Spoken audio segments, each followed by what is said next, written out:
Gadlou l'Adonai iti, magnifiez avec moi le Seigneur.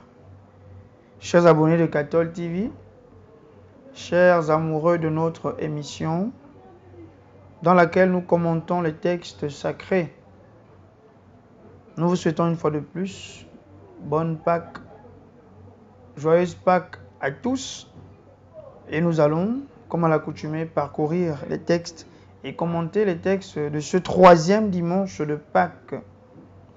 Lecture du livre des Actes des Apôtres, chapitre 2, les versets 14 et les versets 22b à 33.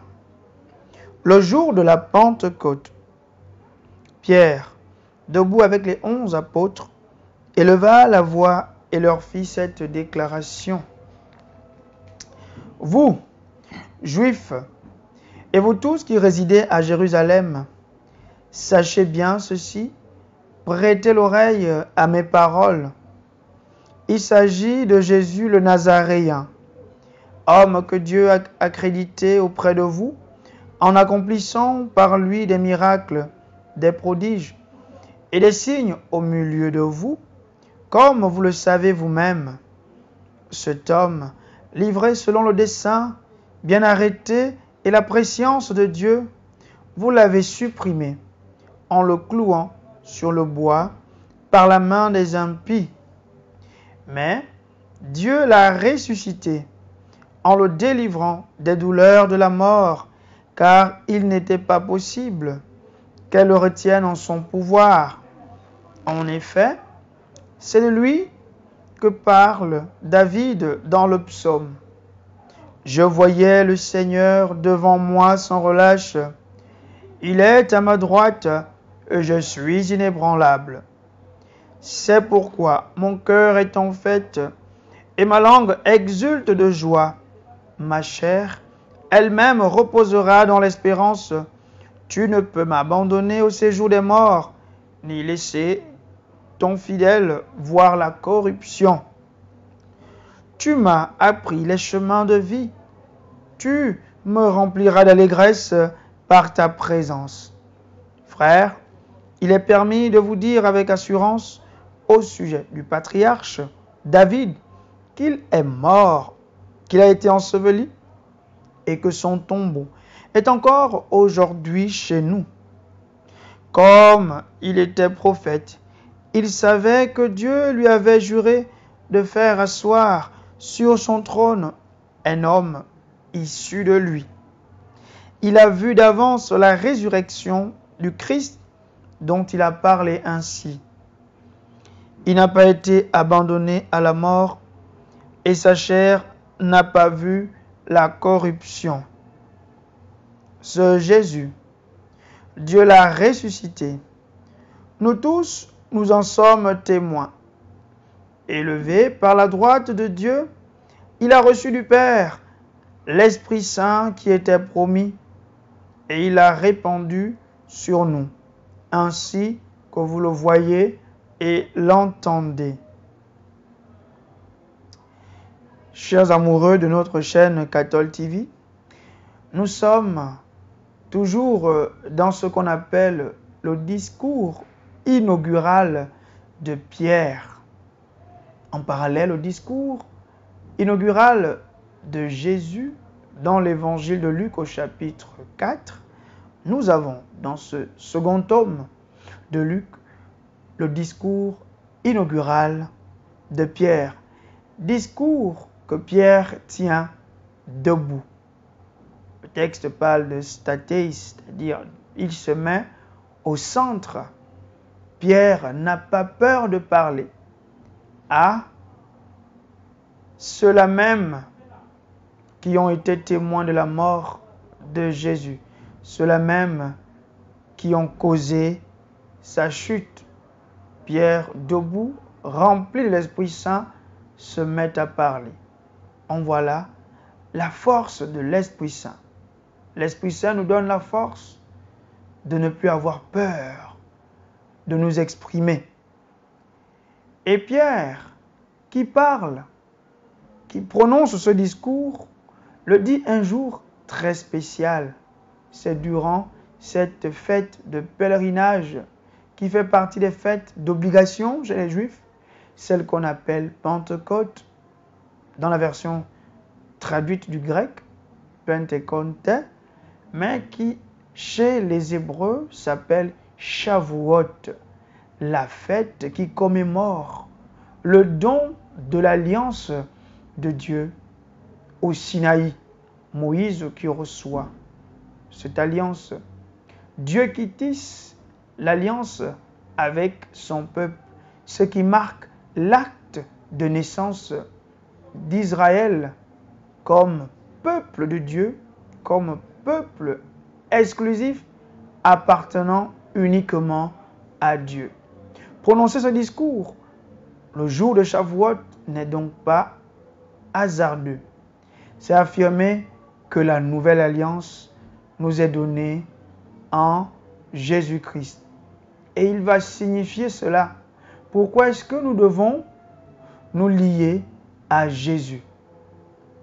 Nous avons entendu comment Pierre, dans son discours, reprend le psaume 16, dans les versets 8 à 11. Ce psaume qui nous rappelle que le Seigneur se tient à droite de son fidèle. Belle expression. Le grec parle de dexia, mais le texte hébreu parle de yamin. La droite, le côté droit, est un côté très important dans la culture sémitique. Le côté droit, c'est le côté honorable. Le côté droit, c'est le côté de celui qui reçoit les pleins pouvoirs de Dieu. Le côté droit, c'est le côté de celui qui a remporté la victoire. Le côté droit, c'est le côté de l'innocence, de la bonté, de celui qui passe sa vie à se confier en Dieu. Le côté droit, enfin, c'est le côté de l'enfant chéri, celui qu'on aime tant. D'ailleurs, Jacob avait changé le nom de son fils à la suite de la mort de sa femme.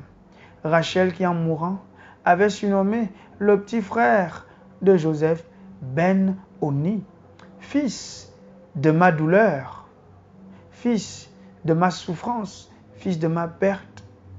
Jacob l'avait changé en Ben-Yamin, fils de ma droite, mon enfant chéri, le dernier-né, le fruit de ma dernière vigueur, l'enfant chéri, le dernier-né de la famille. Vous l'aurez compris, le côté droit, c'est le côté de l'enfant chéri, de celui qui est entre les mains de son père, et c'est celui qui est en toute sécurité. Donc reprendre ce psaume signifie donc que Jésus est celui en qui Dieu a tout remis. Il est véritablement l'élu, celui qui était attendu, celui que Dieu aime de tout son cœur et en qui il faudrait donc se confier.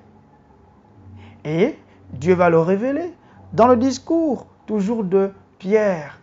Jésus, dont les Juifs ont condamné, que les Romains ont crucifié, Dieu, face à cette injustice, va manifester la justice. Il va révéler que Jésus est véritablement son enfant chéri en le ressuscitant. Mais plus encore, il va permettre à Jésus de devenir désormais celui par qui l'Esprit Saint est donné à tout le monde, celui par qui se réalise la démocratisation de l'Esprit. Cet Esprit qui est désormais donné à tous ceux qui croient en Dieu. Cet Esprit qui était exclusivement réservé aux prophètes devient l'Esprit de tous. Et c'est Jésus qui le permet. Et c'est sous l'action de cet Esprit que les 11 vont parler, que les 11 vont s'exprimer et que leur entourage va plutôt se dire qu'ils sont pleins de vin doux. L'Esprit qui est sur eux leur donne la force de s'exprimer dans les langues des autres et de se faire comprendre. C'est un esprit qui permet la communication. Jésus, qui a été rejeté, devient donc celui par qui le salut est accompli. Il est véritablement l'enfant chéri de Dieu, le Ben Yamin. Et donc, pour nous chrétiens, nous qui mettons notre espérance en Jésus-Christ, une seule parole pour nous. Il faut se confier en lui, car c'est grâce à lui que nous pouvons obtenir tout ce que nous attendons de Dieu, puisque il est le Fils de la droite du Père. Il est le Benjamin, celui à qui Dieu ne refuse rien. Mettons-nous dans les mains de celui qui est le Fils à droite pour nous aussi bénéficier des bienfaits du Seigneur. Psaume 15. Tu m'apprends, Seigneur, le chemin de la vie. Garde-moi, mon Dieu, j'ai fait de toi mon refuge. J'ai dit au Seigneur, tu es mon Dieu. Seigneur, mon partage et ma coupe, de toi dépend mon sort. Je bénis le Seigneur qui me conseille. Même la nuit, mon cœur m'avertit. Je garde le Seigneur devant moi sans relâche. Il est à ma droite. Je suis inébranlable. Mon cœur exulte. Mon âme est en fête. Ma chair elle-même repose en confiance. Tu ne peux m'abandonner à la mort, ni laisser ton ami voir la corruption. Tu m'apprends le chemin de la vie. Devant ta face, débordement de joie. À ta droite, éternité de délices. Ce psaume 16 fait partie des psaumes qui sont appelés les psaumes de l'hôte de Yahvé. Celui qui est sous la protection, qui est entouré par les ailes de Dieu. Dieu comme un aigle qui protège, qui garde sous sa constante protection celui qui met sa foi en lui. Et ce psaume présente la situation d'un Lévite qui est en réalité, c'est le peuple d'Israël, car on parlerait ici du revêtement. Pour parler d'Israël, on prend la figure d'un Lévite, d'un homme qui souffre, ou encore d'un roi. Ce Lévite traverse une situation toute particulière au milieu d'un monde où il est tenté par le syncrétisme, où il est tenté par les tendances à vouloir offrir des sacrifices aux autres dieux païens, les tendances à vouloir mélanger les dieux. Voilà qu'il est désemparé. Mais dans sa situation où il vit cet étirement intérieur, il présente sa situation à Dieu. Garde-moi, mon Dieu, j'ai fait de toi mon refuge. J'ai dit au Seigneur, tu es mon Dieu. Seigneur, mon partage et ma coupe, de toi dépend mon sort. Dans cet étirement intérieur, il se confie en fin de compte à Dieu, comme étant ultime recours au milieu d'un monde corrompu où on veut détourner le croyant de la tendance à demeurer dans la confiance en son Dieu. Il est convaincu que Dieu, au milieu de cette tendance, saura le préserver. Et que même s'il lui arrive de passer par la mort, de mourir, à cause de sa fidélité dans le Seigneur, Dieu ne le laissera pas dans le Sheol, qui est ce séjour des morts. À cause de sa fidélité, Dieu saura le tirer de ce Sheol, de cette mort.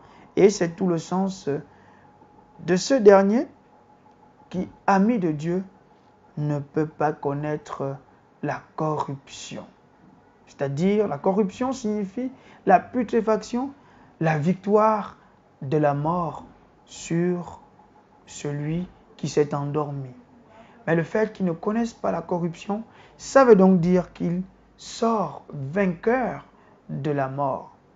Là se trouve déjà tracé l'espérance en la résurrection des morts. Ce psaume dessine déjà l'espérance en la résurrection des morts. Pour celui qui croit en Dieu, même s'il meurt, à cause de sa fidélité, le Seigneur rendra justice. Il ne va pas l'abandonner. Il lui permettra de sortir de ce gouffre au milieu des tendances de ce monde. C'est une invitation à demeurer confiant dans le Seigneur au milieu des turbulences de ce monde, au milieu des vents contraires, au milieu des idéologies ambiantes qui veulent nous amener à adhérer à d'autres milieux mortifères parfois. Au milieu de ce monde, gardons la tête haute, sachons rester fidèles, car c'est par notre fidélité, comme dit Habakkuk, que nous obtiendrons la vie. Le juste vivra par sa fidélité. Lecture de la première lettre de Saint Pierre apôtre, chapitre 1, versets 17 à 21. Bien-aimés, si vous invoquez comme Père celui qui juge impartialement, chacun selon son œuvre, vivez donc dans la crainte de Dieu pendant le temps où vous résidez ici-bas en étranger. Vous le savez, ce n'est pas par des biens corruptibles, l'argent ou l'or, que vous avez été rachetés de la conduite superficielle héritée de vos pères, mais c'est par un sang précieux, celui d'un agneau sans défaut et sans tache, le Christ. Dès avant la fondation du monde, Dieu l'avait désigné d'avance et il l'a manifesté à la fin des temps à cause de vous. C'est bien par lui que vous croyez en Dieu, qu'il a ressuscité d'entre les morts et qu'il lui a donné la gloire. Ainsi, vous mettez votre foi et votre espérance en Dieu. La première lettre de Pierre, dans laquelle Pierre s'adresse à la diaspora, à tous ceux qui ont adhéré à Jésus-Christ comme sauveur et qui sont dispersés dans l'Empire romain. Il donne la ligne de conduite à adopter, une fois de plus, au milieu d'un monde où il y a des vents contraires, ou même il traverse la persécution. Au milieu de ce monde, Pierre rappelle que l'attitude à mener dans cette vie, c'est celle de la crainte de Dieu. Un mot qui pourrait nous faire peur, car on parle de la phobie, phobé en grec. Mais la crainte, au sens biblique, n'est pas la peur. Souvenez-vous du livre de Proverbes, dès l'entame, on dit que la crainte de Dieu est le commencement de la sagesse, la chokma, la sagesse, l'art du bien faire, l'art du bien dire. La crainte de Dieu renvoie plutôt non pas à la peur, mais à ce qu'on pourrait appeler une crainte révérentielle. Le fait d'honorer Dieu au milieu d'un monde où il y a parfois les tendances au martyre, où on veut qu'on renonce à nos convictions religieuses, où on veut qu'on abandonne la foi en Dieu, où on est dans un milieu où l'Empire romain veut que nous puissions plutôt considérer que c'est l'empereur qui est notre Dieu. Il faut craindre Dieu au milieu de ces vents contraires, parce que c'est grâce à Dieu que vous avez été rachetés. Il parle du rachat. Le rachat ici qui renvoie à ce qu'on appelle à l'époque le fait de payer la rançon de quelqu'un qui est détenu en captivité. Donc, Dieu a racheté son peuple. Il a racheté tous ceux qui ont accepté de croire en Jésus-Christ par le don, par le sacrifice de Jésus-Christ, alors que ces derniers ne le méritaient pas. Dieu s'est comporté comme un père de famille que les Hébreux appellent le Goël, c'est-à-dire celui-là même qui agit comme étant responsable d'une maison, qui a le droit de rachat, parce que lié à ces derniers-là, agit comme un père de famille, alors que ces derniers ne méritaient pas. Si donc vous avez été racheté par ce sang, ça veut donc dire qu'il faut avoir une crainte révérentielle. Il faut aimer Dieu par-dessus tout. Ne pas s'abandonner au pouvoir de ce monde, au pouvoir de l'argent, au pouvoir de l'avoir ou de l'or. Tous ces biens n'achètent pas la vie. Tous ces biens n'achètent pas le salut. Mais le salut a été donné par le sang versé de Jésus-Christ. Lui qui, selon cette première lettre de Pierre, s'est révélé à la fin des temps, s'est révélé dans les derniers temps. Et Pierre le dit si bien, et il a manifesté à la fin des temps à cause de vous. Jésus s'est comporté comme le bélier dont nous parle le livre de la Genèse, avec l'épisode de Abraham qui va aller sacrifier Isaac. Isaac qui va être remplacé par le bélier.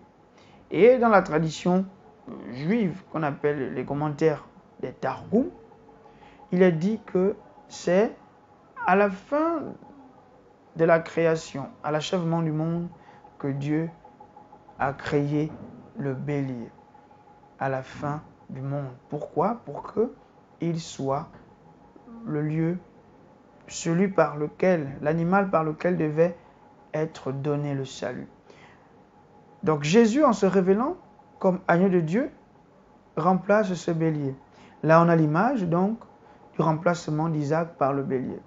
Jésus devient le nouvel Isaac, celui qui doit être sacrifié pour le bien-être des autres. Si donc en Jésus-Christ, nous avons le salut, Pierre nous rappelle qu'il faut donc croire en lui, s'abandonner à lui et ne pas faire confiance au pouvoir de l'avoir et de l'argent, car cela n'a jamais sauvé, n'a jamais donné le salut. Évangile de Jésus-Christ selon saint Luc. Luc chapitre 24, versets 13 à 35. Le même jour, c'est-à-dire le premier jour de la semaine, 2 disciples faisaient route vers un village appelé Emmaüs, à 2 heures de marche de Jérusalem. Et ils parlaient entre eux de tout ce qui s'était passé. Or, tandis qu'ils s'entretenaient et s'interrogeaient, Jésus lui-même s'approcha, et il marchait avec eux, mais leurs yeux étaient empêchés de le reconnaître. Jésus leur dit, « De quoi discutez-vous en marchant ?» Alors ils s'arrêtèrent tout tristes. L'un des deux, nommé Cléopas, lui répondit, « Tu es bien le seul étranger résidant à Jérusalem qui ignore les événements de ces jours-ci. » Il leur dit, « Quels événements ?» Ils lui répondirent, « Ce qui est arrivé à Jésus de Nazareth, cet homme qui était un prophète puissant par ses actes et ses paroles devant Dieu et devant tout le peuple, comme les grands prêtres et nos chefs l'ont livré. Ils l'ont fait condamner à mort et ils l'ont crucifié. Nous espérions que c'était lui qui allait délivrer Israël. Mais avec tout cela, voici déjà le 3e jour qui passe depuis que c'est arrivé. À vrai dire, des femmes de notre groupe nous ont remplis de stupeur quand, dès l'aurore, elles sont allées au tombeau, elles n'ont pas trouvé son corps. Elles sont venues nous dire, qu'elles avaient même eu une vision, des anges qui disaient qu'il est vivant.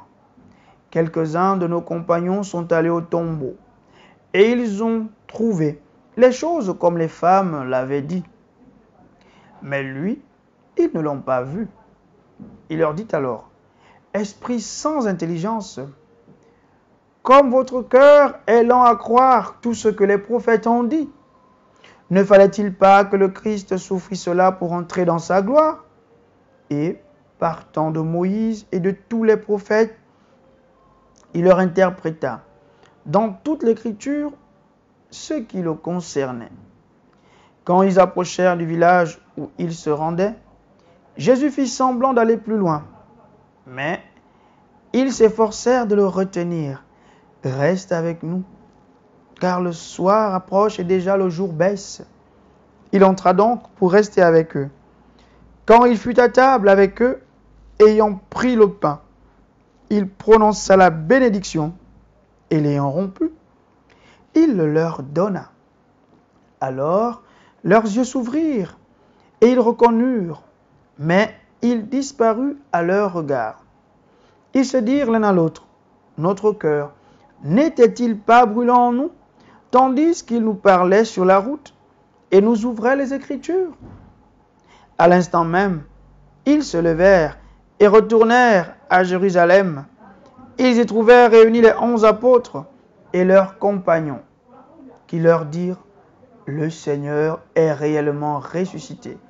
Il est apparu à Simon-Pierre. À leur tour, ils racontaient ce qui s'était passé sur la route et comment le Seigneur s'était fait reconnaître par eux à la fraction du pain.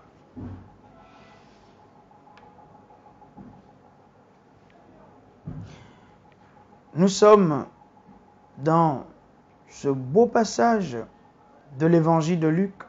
À la fin de ce bel évangile de Luc au chapitre 24, nous sommes à la fin de l'évangile de Luc et nous assistons dans le style lucanien à ce qu'on appelle une catéchèse sur la résurrection. Une catéchèse qui sous-tend, qui a pour fondement cette question.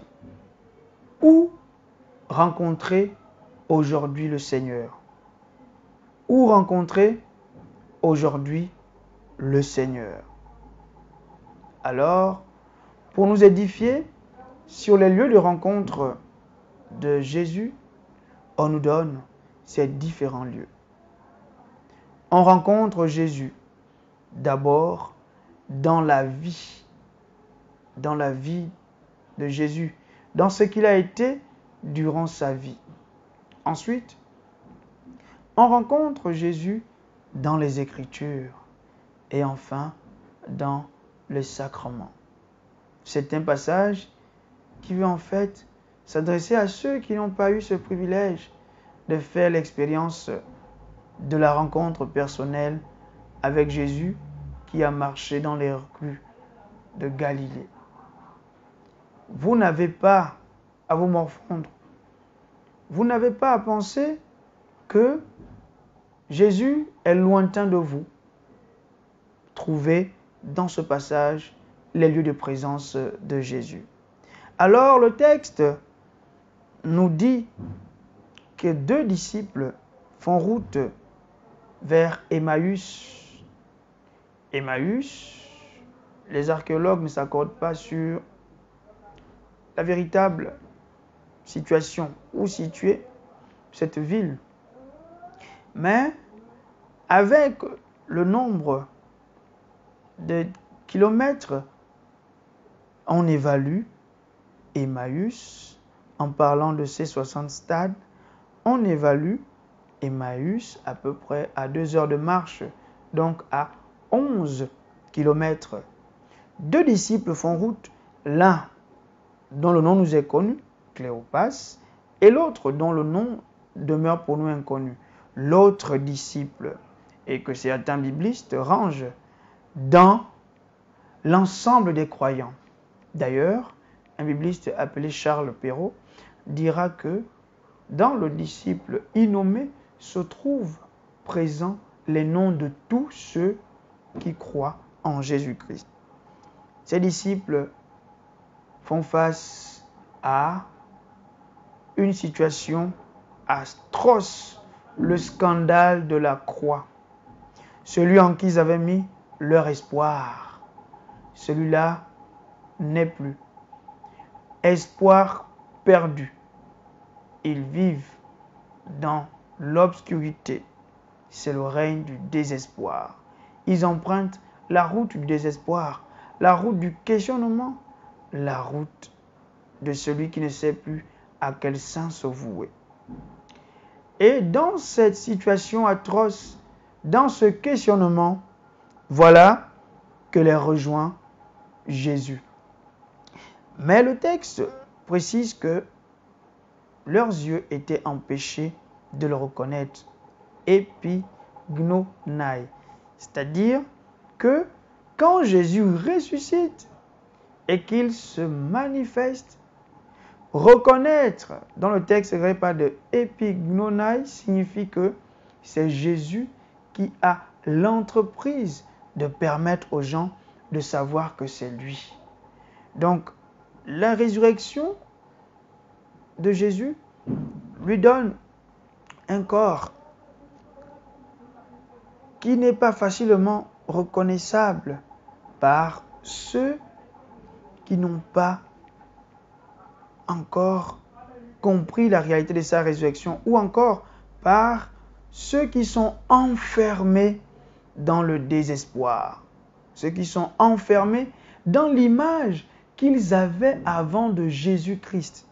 Donc ils sont enfermés, étant enfermés dans l'ancienne image, ils ont du mal à reconnaître que Jésus est là et qu'il nous rejoint dans nos différentes angoisses et dans nos différentes difficultés.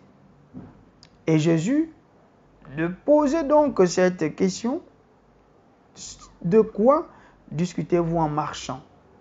Et eux donc de relater le premier lieu de reconnaissance, le premier lieu de rencontre de Jésus. La vie du Jésus terrestre. Cet homme qui a été puissant par la parole et par les actes. Cet homme dont on espérait être ce Messie libérateur. Voilà que leur espoir est tombé dans le néant. On perd la foi, on perd la confiance en Jésus-Christ. Ils ont perdu la confiance en Jésus-Christ. Arrivé au 3e jour, il n'est pas toujours ressuscité. Ils sont donc dans ce questionnement intérieur. Et voilà que dans cette impasse qu'a été la vie de Jésus, où on perd le sens de sa vie, Jésus, lui-même, le crucifié, ressuscité, va donner le sens véritable de sa vie, le sens véritable de sa mission et de sa messianité. Et le texte nous dit, comme on l'a suivi, que Jésus va interpréter l'Écriture pour leur permettre de comprendre le sens de sa mission. Et c'est plus expressif dans le texte grec. Diermeneusen. C'est-à-dire que Jésus va faire l'herméneutique de sa propre vie. Jésus va faire l'herméneutique de sa propre vie. Ça veut dire quoi? Ça veut dire que la vie de Jésus, pour eux, s'est achevée sur une impasse, sur l'obscurité où on ne comprend plus rien. Mais faire l'herméneutique de sa propre vie, c'est-à-dire la vie de Jésus qui demeure obscure désormais à ces derniers, aux disciples, va s'éclaircir à partir de l'herméneutique de Jésus. Jésus qui devient l'interprète de sa propre vie. Jésus qui dévoile, le sens de sa vie aux 2 disciples qui sont dans l'angoisse et dans le désespoir. Ne fallait-il pas que le Messie souffre? Et il va leur ouvrir l'intelligence de la parole de Dieu. Et ils vont donc découvrir que dans l'écriture, Moïse, la Torah et les prophètes, les nébis, donc dans l'Ancien Testament, se trouvent déjà annoncé le passage par la mort de Jésus-Christ. L'Ancien Testament parle déjà de ce qui devait arriver à Jésus. Du coup, l'Ancien Testament parle de Jésus et de sa mission. Et l'Ancien Testament devient le lieu de compréhension de la vie de Jésus, mais aussi le lieu de réponse à toutes les questions embarrassantes que nous avons. L'Écriture devient le lieu de rencontre et de découverte de qui est en réalité Jésus-Christ. Voilà comment ces derniers vont donc découvrir, vont comprendre, vont se rendre compte du sens qu'avait la mort de Jésus-Christ, la souffrance, la mort de Jésus-Christ. Ils découvrent le sens peigné et ils sont donc soulagés de leur angoisse. Mais voilà que ne s'arrêtant pas là, ils vont demander à Jésus de partager le pain avec eux. Et Jésus, dans le partage du pain, va refaire. Il prend le pain, bénit, le rompt et le leur donne. Il refait les gestes qu'il accomplissait quand il était avec eux. Jésus prend la position du chef de famille, car dans la culture juive, c'est lui qui rompt le pain et qui donne aux convives pour qu'ils le partagent. Rompre le pain. Justement, chez les Juifs, c'est ce qu'on appelle la 4e étape dans le Seder, ce qu'on appelle Yahas. Rompre le pain comme Dieu qui a fendu la mer en deux pour libérer le peuple d'Israël. On se souvient de ce passage de la mer Rouge dans Exode chapitre 14. Si le pain est rompu pour le Juif, c'est pour la délivrance d'Israël. Et si le pain est rompu avec Jésus, c'est signifié que c'est par son corps brisé que nous avons eu la vie. C'est par son corps brisé que nous avons été libérés du péché. Du coup, le corps de Jésus devint le lieu de reconnaissance de notre libération. Du coup, le lieu où Jésus se donne à nous, le lieu où il nous libère, c'est dans le don de son corps. C'est pourquoi il disparaît. À ce moment donné, ils le reconnaissent. Donc, l'Eucharistie devient un lieu de reconnaissance de la présence de Jésus. La fraction du pain devient le lieu de notre liberté.